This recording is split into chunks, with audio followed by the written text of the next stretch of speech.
এক নিস্তব্ধ আর পুরনো জমিদার বাড়ি লোকমুখে শোনা যেত সেখানে অশরীরী আত্মার বাস।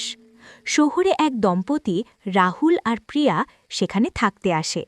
প্রথম কিছুদিন সবকিছুই স্বাভাবিক ছিল, তবে ধীরে ধীরে তারা কিছু অদ্ভুত ঘটনা লক্ষ্য করে। রাতে নুপুরের শব্দ, বন্ধ দরজা খুলে যাওয়া বা ঘরের ঠান্ডা ভাব তাদের মনে ভয়ের আর কৌতূহলের জন্ম দেয়।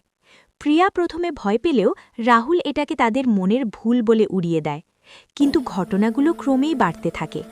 একদিন প্রিয়া বাড়ির পুরনো নথিপত্র ঘাঁটতে গিয়ে জানতে পারে এই বাড়িতে একসময় এক তরুণী আত্মহত্যা করেছিল। রাহুল প্রথমে বিশ্বাস করতে চায় না, কিন্তু পরে কিছু প্রমাণ পেয়ে সেও চিন্তিত হয়। এরপর তারা সেই তরুণীর অতীত সম্পর্কে আরও খোঁজাখুঁজি করে এবং জানতে পারে জমিদারের ষড়যন্ত্রের শিকার হয়েই সে আত্মহত্যা করেছিল। ন্যায় বিচারের আশায় সেই তরুণীর আত্মা আজও বাড়িতে ঘুরে বেড়ায়।